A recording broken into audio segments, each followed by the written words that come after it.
even in the middle of the street, flower boxes, just like what this Japanese does. Okay. I used to fall in line during renewal of our licenses of gun, no? Di ba? Pumipila tayo. No? Now, what I do now is just leave the application. Give a few hundred pesos. Padulas. Hindi. Give a few hundred pesos to a person and he will do the going, coming, back and forth and forth. By the time he comes back to me, lisensya na. Si Frank, sana ibang example na lang binigay mo. Sana about our licenses sa driving. Huwag na lang sa baril. Baka maano tayo. Public knowledge tayo na. Mga gun-owner tayo. Nakikita tayong sumasali sa mga... Sa lisensya, I have to admit, hindi na wala nang picture-picture. I go and get my license myself. And the family. Hey, I have to admit, you do everything your own. It just takes you 2 weeks. When we register, it takes you a week to 2 weeks, but you do it yourself. Wala nang graph doon, wala nang picture. When we register our cars, we can make a living while waiting for the registration. We just give somebody, okay, you work yung ba is that graft? Lalagyan mo isang tao, if i-fixer niya, siya yung runner. So, busy sa isang counter, nagbabasa ka ng dyaryo. The fixer corrupts the insider, but not you. Yeah, is that corrupt? I'm not going to answer that question. This much I can say. As far as government service is concerned, sa akin lang, ang standard ko is, yung tao dapat ang hindi gumagalaw. Dapat yung papel lang, once sinubmit mo, ang gumagalaw. Kasi para mas mapadali yung proseso. Kaya lang, dito sa ating bansa, kailangan yung tao ang gumagalaw para gumalaw yung papel. Ito issue ng BIR. We have to go after what? 890 billion. Kim Henares is all go, go, go. Why not? Give her the benefit of the doubt. Diba? Go, go, go. But everybody knows, you don't have to be a rocket scientist to identify yung mga corrupt sa BIR, yung talagang kingpin dyan, the fat cats, are the regional directors. Yes. Lahat naman yan, makikita mo, these are the guys who have gold bigger than their arms. And they carry it, I don't know why. Ostentatious eh. Diba? It's so obvious. I don't have to tell you that. Alam niyo naman po yun, yung mga nanonood sa inyo. Diba? Punta ka ng customs. Hindi mo naman kailangan identify, huliin natin kung sino mang corrupt dito. Lahat nakaupo dyan, lahat yung corrupt yan eh. Bubuk kasing drawer nila, babagsak mo yung pera. I imported so many containers at one time, some 15 years ago. I had to go through all of this. I couldn't believe the shame, the sham, however you want to call it. Ang tawag dyan, it's a brazen display of total corruption. We don't have to be a rocket scientist to tell President Noynoy na hindi dapat tigilin yan. Tama sinasabi niya eh. Mahiya naman kayo lahat sa mga ginagawa niyo. Pero kaya ba natin hindi maging corrupt? Yan ang perennial question ko sa inyong dalawa. Pwede ba? Before 1948, there was no state of Israel.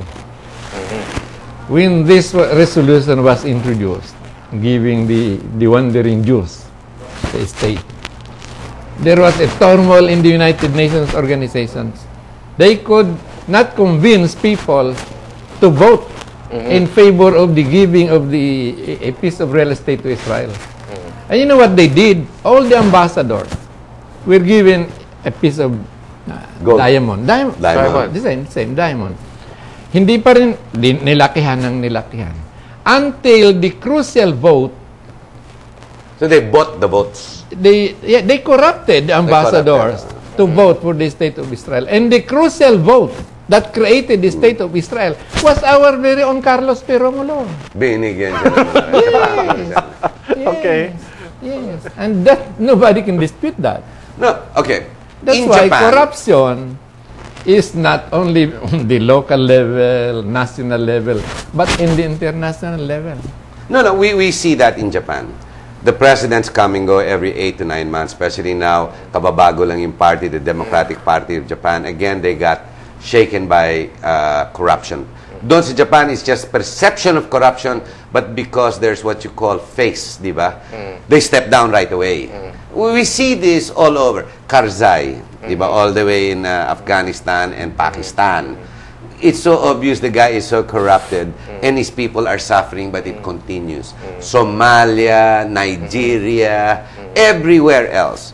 We see all over the world, even in Russia, the oldest cultures. Actually, in all countries, Harry, there corruption is prevalent. It's all over the world. The invasion of Iraq by the Allied forces was based on corruption. Nobody wanted to join the US. Because ang sabi niyo, we have to... Di ba weapons of mass destruction yun when they got it? We have to stop this axis of evil, sabi ng US. No, kayang-kaya nyo na yan. Magkano man kailangan mo? Ayun. Binigyan ng US. Dito, dumating sa atin. Nanghingi sila ng pwersa natin. Ano ang kailangan? Spoils of war, bibigyan ka namin, barko, helicopter na nagbabagsak na because... Political considerations, basta whatever it is. That's corruption. That's corruption.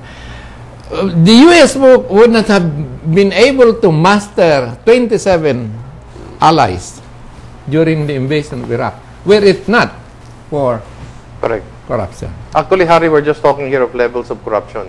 You cannot totally eradicate it. You can minimize it as much as you can, but you cannot totally eradicate it. Even some of the big corporations here in the Philippines tolerate a certain percentage of corruption, maybe 10%. I'm not going to mention the corporation, but I heard it from the owners themselves that they allow 10% of corruption simply because of cost benefit. No, number one, they say if they want to cut, they're going to cut down corruption 8%, 7%. What do they notice?